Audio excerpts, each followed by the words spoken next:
37편도 시편 119편과 같이 알파벳 시입니다. 히브리어 알파벳이 모두 22개인데 알파벳마다 대체로 두 절씩 이루어져 있습니다만 4개 알파벳이 한 절로 되어 있어서 모두 44절이 아니라 40절입니다. 출근해 보시죠. 1절부터 9절까지 행악자를 인하여 불평하지 말고 여호와를 의지하여라 하는 것이고 10절부터 22절까지 간단락인데 악인은 끊어지나 온유한 자는 복을 받아 땅을 차지할 것이다. 그리고 23절부터 31절까지는 의인은 그 걸음에 실족함이었고 악인의 자손은 끊어진다 하는 것이고 32절부터 40절까지 악인이 의인을 죽이려 하지만은 악인은 끊어지고 의인은 구원을 받는다. 이미 이 성경 낭독 시간에 이 시편의 중요한 표현들이 거듭 나오는 사실을 눈치채셨을 겁니다. 온유한 자는 땅을 차지한다. 악인은 끊어진다 하는 건데요. 온유한 자라는 표현은 11절에 나오고 여호와를 기대하는 자라든지 주의 복을 받은 자, 의인, 또 여호와를 기다리고 그 도를 지키는 자 이렇게 되어 있습니다. 마찬가지로 악인은 행악하는 자, 주의 저주를 받은 자, 그리고 악인 대신 악인의 자손이 나오는 경우도 있고 또 악인의 결국이 나오는 경우도 있습니다. 두 문장이 그러니까 의인은 땅을 차지하고 악인은 끊어진다. 이 두 문장이 9절, 22절, 28, 29절 그리고 34절에 함께 나옵니다. 그리고 이 네 경우가 줄거리를 이루는 네 단락에 해당될 겁니다. 이런 점에서 온유한 자는 땅을 차지하고 악인은 끊어진다. 이것이 이 시편의 주제라 봐도 될 겁니다. 물론 온유한 자가 누군가를 알면 이 주제의 내용이 깊어집니다. 온유한 자는 악인과 대조되는 의인인데 여호와를 기다리는 사람이고 주의 복을 받은 사람입니다. 바로 여기에 온유한 사람이 땅을 차지하는 이유가 암시되어 있습니다. 온유한 사람이 간절히 기다리는데 마침내 여호와께서 오셔서 약속대로 그에게 복을 주신다 하는 겁니다. 그처럼 온유한 자는 악인들이 언약의 나라에서 사람의 힘과 꾀로 자기 세상을 이루려고 하는 죄의 현실에서 여호와를 기다립니다. 이 현실은 악인이 욕심대로 승승장구하는 현실이고 악인이 의인을 쳐서 죽이려 하는 현실입니다. 그런 현실에서 시인은 온유한 자들을 지혜로 권면합니다. 하나님의 의로운 심판에 관해서 교훈하면서 끝까지 믿음으로 행하고 의의 길을 걸으며 하나님을 기다리라고 권하는 것입니다. 첫째 단락을 보시면은 악인이 곧 심판받을 일을 들어서 그들을 인하여 불평하거나 심지어 그들을 시기하지 말라고 하는 권면이 단락 앞뒤로 나옵니다. 1, 2절, 7절부터 9절의 그 내용이죠. 중간에는 하나님의 의로우심과 신실하심을 믿고 하나님을 의지하라, 하나님을 기뻐하라고 권합니다. 둘째 단락은 악인이 끊어지고 의인이 땅을 차지한다는 교훈이 앞뒤로 나옵니다. 10절, 11절, 22절. 둘 사이에 길게 악인이 의인을 쳐서 죽이려 하지만은 의인을 하나님이 보호하신다 하는 약속이 이어집니다. 하나님이 의인을 보호하셔서 저희 기업이 영원할 것이다 하였습니다. 땅을 차지한다는 말이나 같으죠. 셋째 단락의 특징은 단락의 처음과 마지막에 나오는 걸음이라는 낱말과 관련이 되어 있습니다. 23절, 31절에 걸음이라는 말이 나오죠. 하나님이 사람의 걸음을 정하시니까 하나님의 법을 그 마음에 새긴 의인은 그 걸음에 실족하지 않게 됩니다. 그런 까닭에 의인은 평생 은혜를 베풀고 영영이 땅에 거할 것이다 하는 겁니다. 마지막 단락은 하나님이 의인을 악인에게서 건져 구원하시는 내용이 단락의 앞뒤에 나옵니다. 32, 33절 그리고 39절부터 40절. 중간에 보면은 시인이 눈앞에서는 악인이 큰 세력을 이룬 것 같지만은 곧 악인이 끊어지게 될 것을 볼 것이다. 이게 첫째 단락하고 같은 내용이죠. 그 교훈을 베풀면서 여호와를 바라고 그 도를 지키라 권합니다. 각 단락이 같은 주제를 전합니다만은 주제가 아름답게 변주되는 훌륭한 음악처럼 같은 주제가 네 단락에서 다양하게 제시될 것입니다. 우선은 각 단락의 내용을 살핀 다음에 이 시편 전체의 교훈을 함께 생각해도 좋을 것 같습니다. 자, 그러면 첫째 단락 줄거리 보십시다. 1, 2절 행악자를 인하여 불평하거나 시기하지 말아라. 저희는 속히 사라질 것이다. 같은 그 주제가 7절부터 9절에 나옵니다. 그 하나님 앞에 잠잠하고 참아 기다리라. 악인을 인하여 불평하지 말아라. 그는 끊어진다 하는 내용이고요. 중간에 명령들이 나오는데 3절 보면 여호와를 의뢰하고 선을 행하라. 비슷한 명령이 5절, 6절에 나옵니다. 여호와께 내 길을 맡기라. 그를 의지하라. 똑같은 한말이 나옵니다. 그리고 중간에 여호와를 기뻐하라. 내 소원을 이루어주실 것이다. 앞서 간단히 말씀드린 내용에서 줄거리를 조금 더 살피죠. 단락의 처음과 마지막에 악인이 끊어지고 의인이 땅을 차지한다 하는 주제가 나오는데 특별히 이 단락에서는 행악자를 인하여 불평하거나 원망하거나 또 그들을 시기하는 현실, 시기하게 하는 현실이 배경이 되는 것입니다. 그처럼 행악자들이 행악자들이라는 말이 1절과 9절에 똑같이 나옵니다. 이 표현에 의인이 불평하거나 시기하는 이유가 암시되어 있지요. 특별히 7절에 그 내용이 나옵니다. 눈앞의 현실은 행악자들이 자기 마음대로 행하고 원하는 대로 얻는 상태입니다. 그게 7절이죠.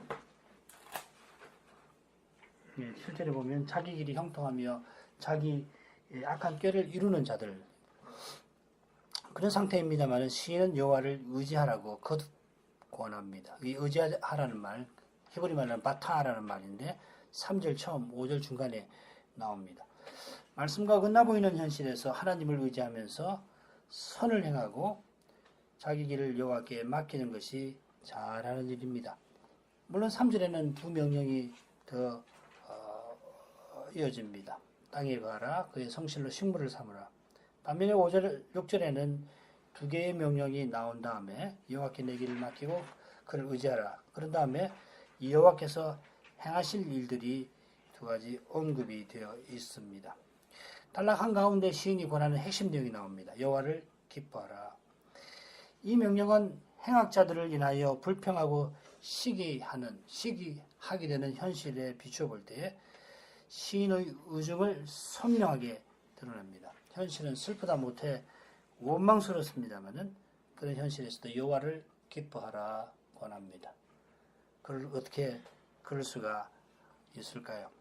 자, 이제 본문 보죠. 1, 2절 다시 읽습니다. 행악자를 인하여 불평하지 말라.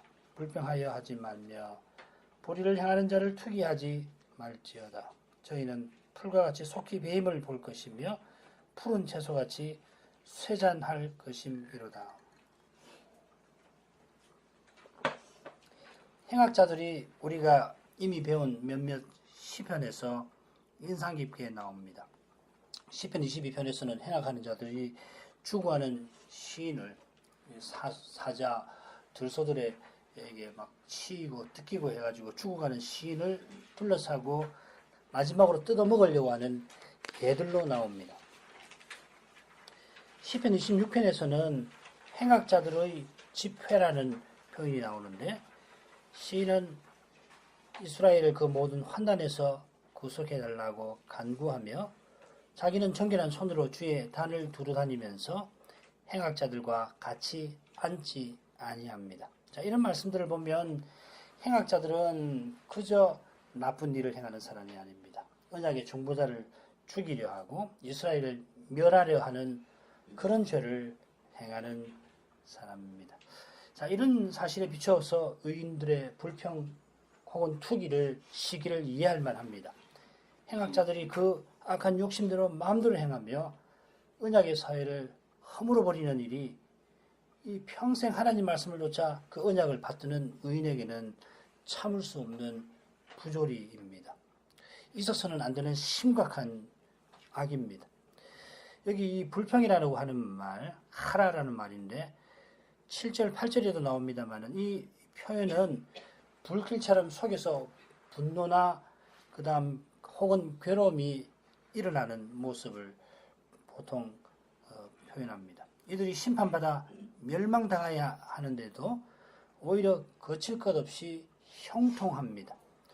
이들이 형통한 사실 그 자체도 지켜보기가 힘든데 그들이 의인들을 너무도 힘들게 합니다.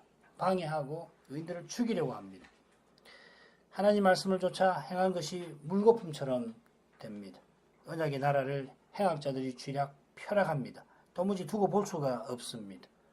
행악자들을 향한 마음이 증오심으로 점점 물들어 갑니다.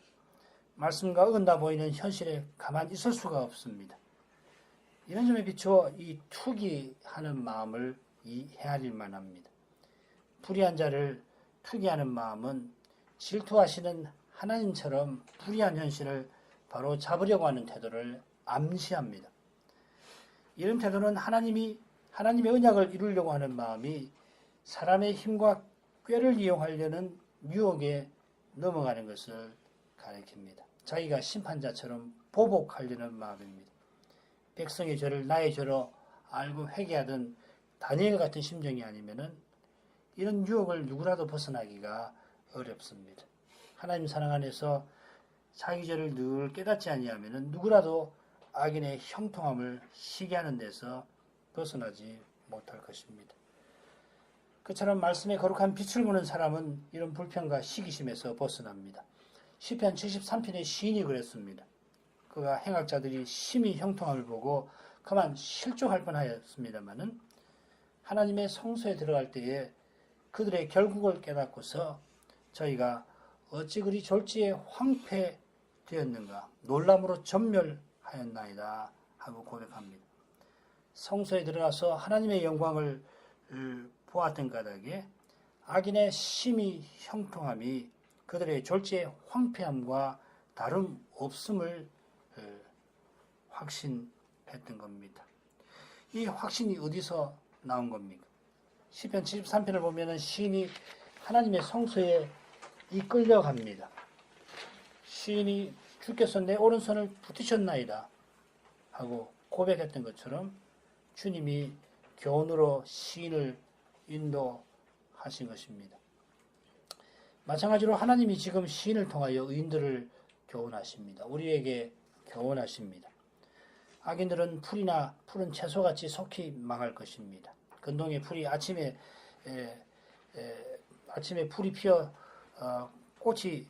풀이 아니라 아침에 꽃이 피어 자라다가 저녁에는 뱀바되어 마르는 것처럼 악인이 꽃을 피우는 듯이 형통한 이 사실은 곧 말라 떨어질 일만 남은 것을 보여줍니다. 그들이 마음대로 죄 짓는 그 사실이 이미 하나님이 심판하신 결과입니다. 죄를 지어서 하나님이 위협도 하시고 경고도 하셔서 죄 짓다가도 움찔움찔 해야 하는데 그런 거 없이 그냥 그칠 것 없이 죄 짓는 것은 이 심판하신 겁니다. 악인의 뜻대로 이루어지는 것은 실로 두려운 것입니다. 아바 아버지하고 부르짖는 의인의 기도가 실로 복스러운 것입니다. 아버지의 뜻대로 이루어지는 것이 더딘 듯해도 결코 그렇지 않듯이 악인의 뜻대로 신속히 이루어지는 것이 신속히 멸망을 향하여 나아가는 것입니다. 이런 확신은 눈에 보이는 현실과 거기 갇힌 마음에서 나올 수 없습니다. 그 현실 위에 계시는 주님이 선물로 주시는 것입니다. 이제 첫째 단락 가운데 세 부분을 함께 보지요. 3절부터 6절 여호와를 의뢰하여 선을 행하라. 땅에 가하여 그의 성실로 식물을 삼을지어다. 또 여호와를 기뻐하라. 저가 내 마음의 소원을 이루어 주시리라. 주시리로다. 너의 길을 여호와께 맡기라. 저를 의지하면 저가 이루시고 내 의를 빛같이 나타내시며 내 공의를 정오의 빛같이 하시리로다. 간단한 줄거리는 조금 전에 살폈습니다. 3절에 4개의 명령, 4절에 1개의 명령, 그리고 5절에 2개의 명령 나와서 명령이 이 부분에 모두 7개입니다. 3절 처음과 넷째 명령이 비슷하고요. 이것들과 비슷한 명령이 5절에 나옵니다. 여호와를 의지하라. 그의 성실로 식물을 삼으라. 그리고 내 길을 여호와께 맡기고 의지하라. 뭐 이런 것이죠. 이 의뢰하다 하는 말하고 의지하다는 말은 똑같은 말입니다. 번역만 다릅니다. 여호와의 성실로 식물을 삼는 것과 너의 길을 여호와께 맡기는 것이 서로 비슷합니다. 이 신뢰는 여호와를 즐거워하면서 나옵니다. 자, 이런 줄거리를 바탕 삼아서 내 명령을 간단히 보죠. 조금 번역을 3절을 바꿨는데 여호와를 의뢰하라. 그리고 선을 행하라. 땅에 거하라. 그리고 그의 성실로 식물을 삼을지어다. 전반절 후반절 가운데 각각 그리고가 나오는 것처럼 우리말 번역대로 두 명령을 연결해서 읽는 게 자연스럽습니다. 물론 이 명령은 악인들이 형통하기에 절로 불평이 나오는 현실을 두고 하는 명령입니다. 그런 현실에서 시인은 그 현실 위에 계시는 하나님을 바라보라 합니다. 사람이라 보이는 현실에 갇히기가 쉽고 그처럼 보이는 것이 전부인 것 같아서 형통한 악인과 맞서 사람의 생각과 깨를 다리게 참 쉽습니다. 근데 내가 부족한 것이 뭐가 있나? 나도 얼마든지 할 수 있다. 저거 나쁜데 저 그냥 둘 수가 없다. 하면서 결국은 사람의 생각, 깨를 따르기가 쉽습니다. 하나님의 뜻을 이루려 합니다마는 보복하려는 마음에 끌려가기 쉽습니다. 심한 미움이 내 안에 있으면 틀림없이 보복하려는 마음인 줄 아셔야 합니다. 보복하려는 마음은 결국 하나님의 자리에 앉으려는 것입니다. 로마서 12장 끝에 이야기하는 것이 그것입니다. 이런 교만한데 떨어지지 아니하는 길은 하나님을 의지하는 데 있고 하나님을 참으로 의지하려면 사람이 아무것도 아님을 철저히 깨달아야만 진정한 의지가 나오는 겁니다. 조금이라도 나에 대해서 혹은 내가 의지하는 내가 믿는 바라는 의지하는 사람에 대해서 조금이라도 신뢰가 있거나 하면은 그 하나님을 철저히 의지하지 못합니다. 인생이 하나님의 뜻을 이룰 수 없고 그 뜻은 오직 하나님이 이루십니다. 하나님의 뜻이니까 하나님이 이루시는 겁니다. 이 확신만이 그러나 죄의 현실을 이깁니다. 그처럼 하나님만 의지하는 사람이 악이 가득한 현실에도 선을 행할 마음을 잃지 않습니다. 악인이 형통한 현실에서는 내가 내 마음을 정의하면 내 손을 씻어 무죄하다 한 것이 실로 헛되도다 하고 탄식하게 됩니다. 이게 위대한 시인의 탄식입니다. 73편 시인이 이런 탄식을 했습니다. 그렇다면 평범한 우리는 뭐 말할 것이 없지요. 견딜 수가 없는 겁니다. 어떻게 저럴 수 있나? 순전히 말씀을 좇으면 이 세상에서 바보 취급받기가 쉬운데 게다가 악인들이 자기 세상 만난 듯이 행하는 때에는 악인들에게 빌붙든지 적어도 그 요구대로 따라줘야 살아남을 수가 있지 말씀대로 행하면 악인들이 가만두지를 않습니다. 그럼에도 악인들과 달리 선을 행하는 길 두드러지거든요. 악이 가득한데 자기 혼자 혹은 몇몇이 선을 행하면 그게 티가 나잖아요. 그럼에도 불구하고 그건 가만 안 두거든요. 그럼에도 선을 행하는 길은 살고 죽는 것을 주님의 손에 맡기는 믿음, 하나님만 의지하는 믿음뿐입니다. 살든 죽든지 주님 알아서 하시겠지 하고 그리고 생명 주시는 동안은 나는 하나님 말씀대로 살 뿐이다. 그렇게 하는 겁니다. 땅에 거하여 그의 성실로 식물을 삼는 것은 아마도 악인이 자기 세상처럼 만든 언약의 나라를 떠나지 말고 여호와의 그 신실하심을 끝까지 붙들라라고 하는 뜻 같아요. 이것이 조금 복잡합니다. 번역하기도 어렵고 그러나 아마 이렇게 보는 것이 원만할 듯 싶습니다. 나오미의 식구가 기근을 만나 모압으로 갔는데 여호와께서 언약의 땅에 먹을 것을 주실 때에 남편 두 아들 다 죽었죠. 그때 나오미와 룻이 빈손으로 돌아온 것을 잘 아실 것입니다. 하나님이 언약 백성의 죄를 책망하셔서 기근을 내리신 것 같은데 그러면은 그 징계를 잘 참고 비록 굶주리지만은 다 같이 굶는 거지요. 그렇지만은 징계를 잘 참으면서 하나님의 성실을 식물로 삼고 견뎌서야 했습니다. 시인이 다루는 현실은 하나님의 징계로 기근을 만난 것보다도 심각할 것 같고 그만큼 사람이 견디기가 힘들 것입니다. 그러나 주님이 틀림없이 언약을 이루실 것을 믿고 주의 기업에서 주님이 보신 뜻을 끝까지 받들어야 옳습니다. 이런 삶을 살려면은 주님의 성실함에 나의 신실함이 달려있음을 철저히 깨달아야 하는 것입니다. 이 깨달음은 여호와를 기뻐하는 심정에 이를 것입니다.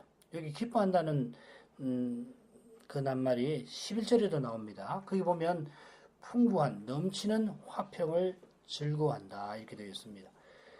죄의 현실에서는 이런 즐거움이 어떤 기쁨인지 상상하기가 쉽지 않을 것입니다. 죄의 문제는 늘 미움과 오해에 마음이 금방 굳어버리는 현실에서는 저녁놀이 서편을 물들이는 그 짧은 평안도 즐거워할 새가 없지 않아요.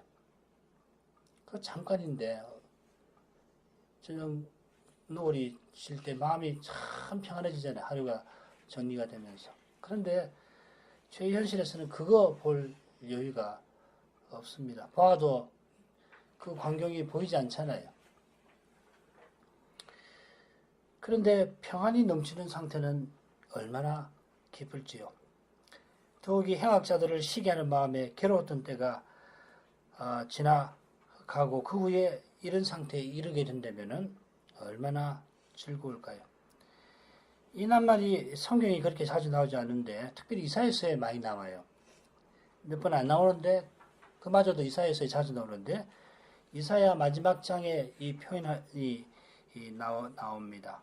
그 구절을 보면 여호와를 기뻐하는 심정이 어떤 것인지 이해하는데 도움이 될 듯합니다. 이사야 66장 11절입니다. 너희가 젖을 빠는 것 같이 그 위로하는 품에서 만족하겠고 젖을 넉넉히 빤 것 같이 그 영광의 풍성함을 인하여 즐거워하리라.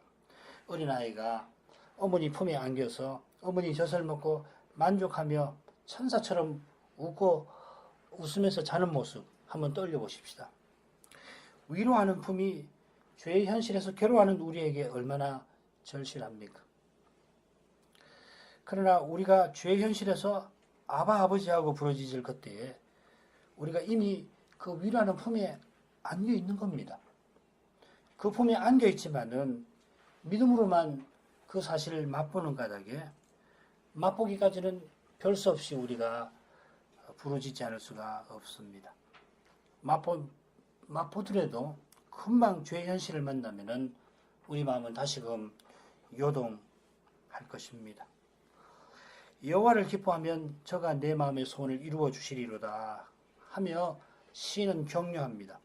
여호와를 기뻐하는 마음이 악행자를 시기하는 마음하고 하늘 땅 차이듯이 시기하는 마음은 참된 기도를 드리지 못하지만은 여호와를 기뻐하는 마음은 이미 하나님과 깊은 교제에 있습니다. 고난의 어두운 현실 가운데서도 하나님을 즐거워하는 마음에는 하나님의 뜻이 저절로 드러납니다. 고난 중에 아바 아버지라 부르짖던 마음이 하나님의 사랑을 확신하는 가운데에서 그 뜻을 소원합니다. 잘 모르지요. 정확하게 뭔지도 모릅니다. 그러나 하나님의 사랑을 확신할 때 하나님 그 뜻대로 이루어주시기를 구합니다. 이런 마음이 생기는 것입니다. 이것이 내 마음의 소원이라는 표현에 담긴 의미입니다.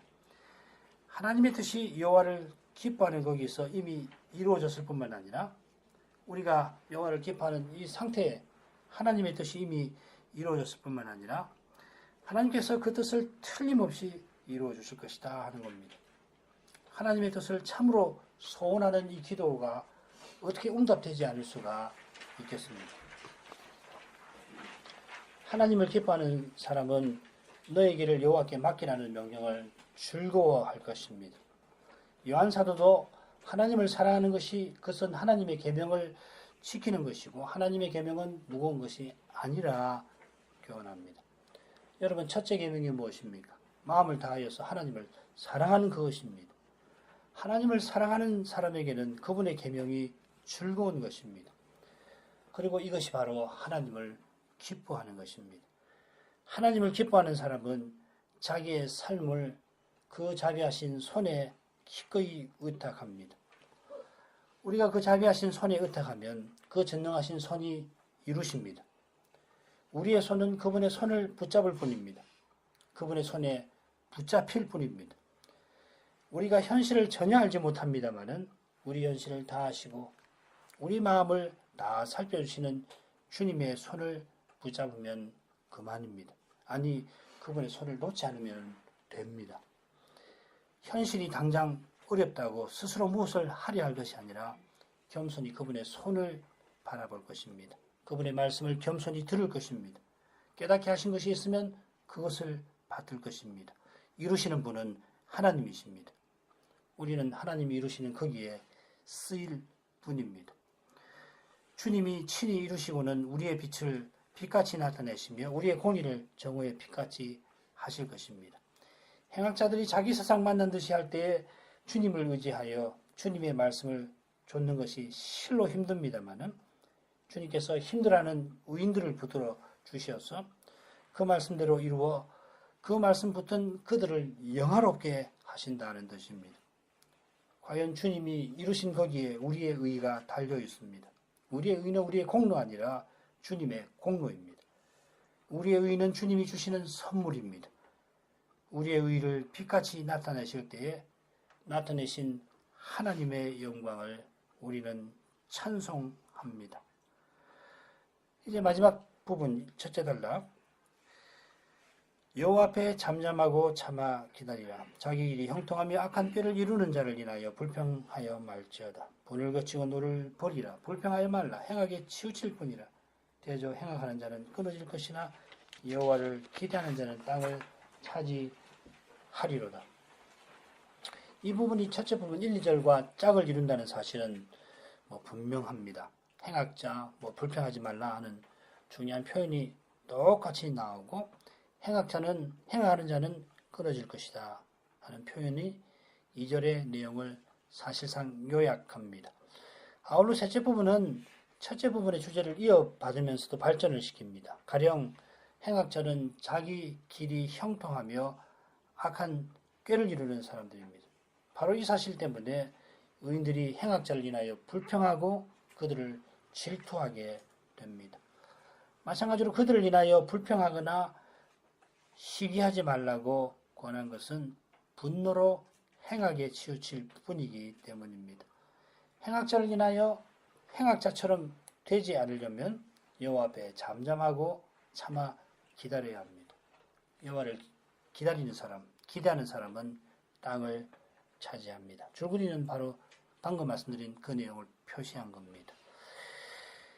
시인은 여호와께서 이루시며 내 의를 빛같이 나타내시리라 격려한 터에서 악인들이 형통한 현실에서 의인이 악인들을 시기하지 않도록 여호와 앞에 잠잠하고 참아 기다리라 권합니다.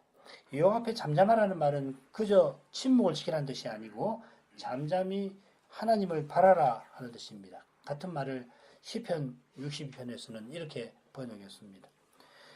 여호와께 내 자신을 맡기라고 번역해도 좋습니다.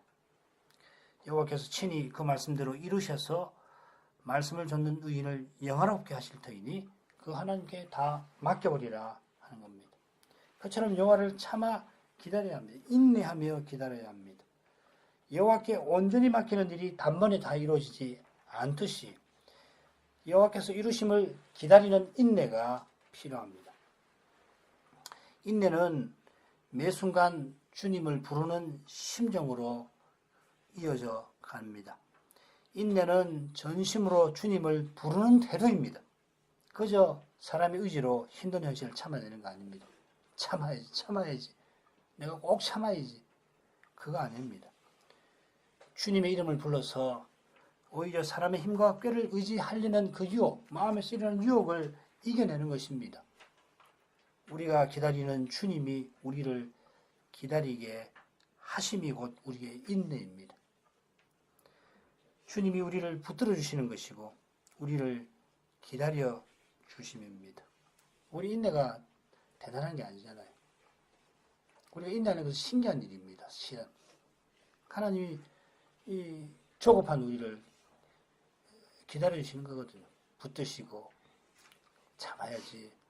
그러면 안 되지. 사람의 힘과 꾀로 하면 결국 똑같은 거 아니냐. 그러면 안 되지.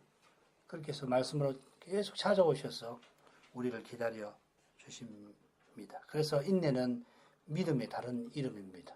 돌아가셔서 이 인용한 말씀 찾아보면 믿음과 인내가 한 절에 같이 나올 겁니다. 주님께 맡기고 주님을 인내하며 기다리는 사람이 악인의 형통함을 보고 불평하지 않게 됩니다. 불평하는 마음은 자기가 일어나서 참지 못하는 분노를 냅니다. 분노하는 자기는 자기도 모르게 하나님처럼 되려는 겁니다. 물론 의분이 있습니다. 우리 주님도 분노하셨습니다만 자기를 의롭게 여기는 죄의 법, 우리 안에 있는 이 죄의 법은 자기를 의롭게 여기게 만드는데 그 죄의 법이 불의를 미워하는 마음을 얼마든지 이용해 먹습니다. 불의를 미워하는 마음이 형제를 증오하는 마음으로 바뀌게 되는 것은 죄의 법에게는 식은 죽먹입니다. 매 순간 주님을 의지하는 마음, 주님의 이름을 부르는 심정만이 보복의 쇠사슬을 벗어납니다. 분노에 사로잡힌 증오심과 보복은 결국 행악에 치우치는 것입니다. 아무리 하나님 뜻을 이루노라 할지라도 행악에 치우치면 결국 행악자와 같아지는 겁니다. 행악의 핵심은 자기가 스스로 무엇을 이루는 데에, 스스로 무엇이 되려는 데에 있습니다. 악을 저지르는 것, 선을 행하는 것이라도 그게 행악하는 것하고 결국 사람이 행하려고 하면 본질에서 같아 하는 겁니다. 사람 볼 때는 이 사람은 선을 행하고 이 사람은 악을 행하는 거 저는 보입니다만은 본질에서는 같아요. 행하는 사람 그 시정잡배라고만 생각하시면 안 되겠죠. 뭐 그런 시정잡배들도 행악자가 될 수 있지만 지금 언약의 사회를 허물려고 하는 이런 행악이라고 하는 것은 그냥 이루어지는 게 아니고 매우 이념적인 것일 수도 있습니다. 행악의 핵심은 결국 자기가 무엇을 이루고 자기가 무엇이 되려는 데에 있습니다. 하나님만큼 자기를 높이는 것보다 큰 악이 세상에 어디 있습니까? 자기 욕심을 노골적으로 드러내는 것과 하나님의 거룩한 뜻을 이루려 하는 것이 우리 보기에는 실로 다릅니다마는 자기를 하나님만큼 높이는 점에서는 얼마든지 똑같을 수가 있고 심지어 하나님의 뜻을 말하면서 더욱 자기를 높일 수도 있습니다. 좀 더 도덕적이라고 해서 구원받는 게 아니듯이 하나님의 뜻을 이루는 길은 오직 믿음에 있습니다. 그리스도로 사는 데에 있습니다.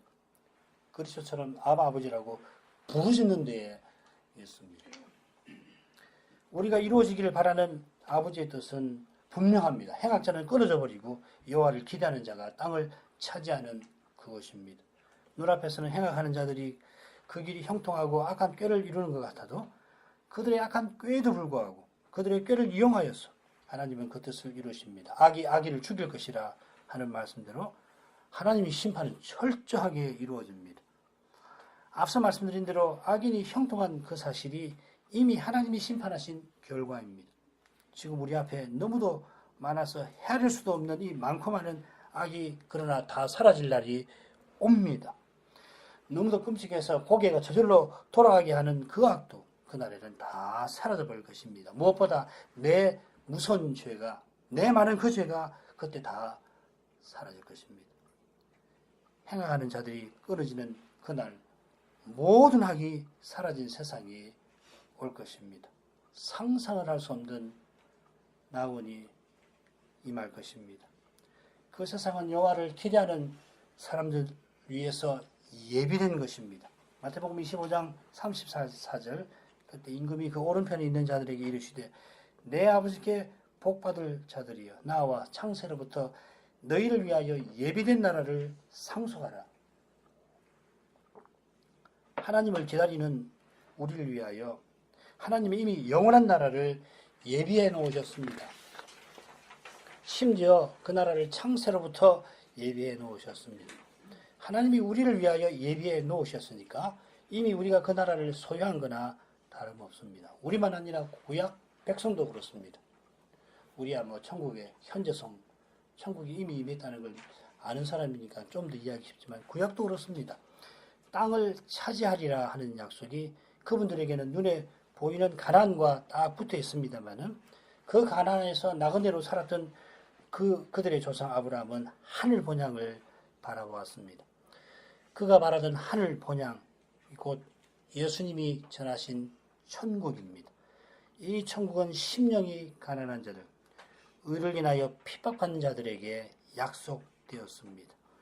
팔복의 이 시편 37편 11절, 11절이나 9절이나 뭐 22절 다 똑같은데 11절이 인용된 것처럼 예수님은 이 시편 37편의 말씀을 받고 잠잠히 하나님을 의지하며 그 말씀을 쫓아 그 시대를 살아갔던 의인들의 마음의 소원을 십자가로 이루셨습니다.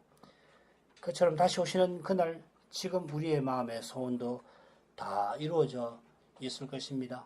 주님을 배웠고 주님을 참으로 찬송하며 하나님 말씀대로 다 이루어지는 그런 세상 틀림없이 그때 우리가 들어가게 될 것입니다.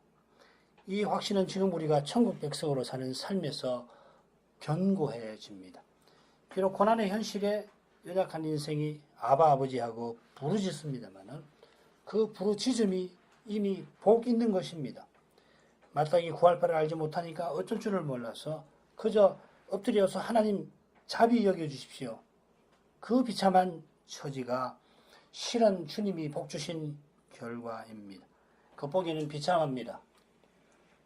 응답될지 안 될지 확신들지 아니하면서 그저 주님이 불쌍히 여겨주시기만을 구하는 그 기도하는 나의 모습이 나에게도 비참하게 보입니다. 그러나 주님만 바라는 그 마음, 눈앞에는 절망뿐이지만은 아버지의 뜻을 구하는 그 마음은 주님이 이미 함께 하신 거기에 있습니다. 우리의 미래이신 그분이 우리와 함께 하시면 약속된 미래는 틀림없이 우리에게 임할 것입니다. 그분의 자비하신 손에 우리의 미래가 있듯이 우리의 지금이 그분의 전능하신 손길에 있습니다. 지금은 사느냐 죽느냐가 하늘 땅 차이처럼 보입니다마는 사망이나 생명이나 아무 피조물이라도 우리를 우리 주 그리스도 예수 안에 있는 하나님의 사랑에서 끊을 수 없으리라. 이 말씀대로 중요한 것은 하나님의 사랑입니다. 오직 그 사랑 안에서만 살고 죽는 의미가 있습니다. 모든 순간의 의미가 바로 거기에 있습니다. 매 순간, 매일 그 사랑을 맛보고 그 사랑을 드러내기 위해서 우리가 삽니다. 우리의 소명, 사명 다소 거창할 수 있습니다만은 아닙니다. 하나님 사랑이 있습니다. 뭘 하느냐, 뭘 이루느냐 언제나 그 다음입니다. 때때로 무엇을 전혀 하지 못할 수도 있고 전혀 이루지 못할 수도 있을 겁니다. 게다가 살면은 나의 의지와 상관없이 그저 주어지는 것이 참 많습니다. 내가 결단한 것도 많지만은 심지어 그 결단조차도 내가 결정한 것이 아니라 결정되어지는 것일 수 있습니다. 그러나 그런 형편에서도 뭐 사람으로서는 뭐 속수무책이잖아요. 그저 당해야만 하니까. 그런 형편에서도 내가 뭘 해볼 수 있는 여지가 전혀 보이지 않는 그런 데에도 주님의 사랑 안에 있다면은 그리고 그 사랑을 깨닫고서 주님의 사랑을 그 현실에서도 조금이라도 나타낸다면은 실로 복 있는 사람입니다. 기도하겠습니다.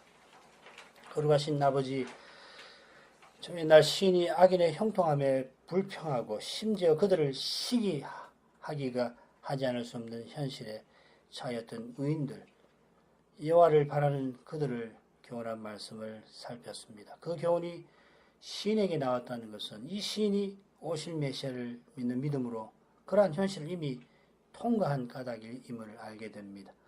주님 다시 오시는 날까지 이런 현실이 믿음의 길에 놓여 있을 것입니다. 그러나 주님 오시기 전에도 그 현실을 이기는 힘을 하나님이 주신 것처럼 주님 다시 오시는 날을 바라는 저희도 하나님 안에서 죄의 현실을 능히 견디게 하실 줄을 믿습니다.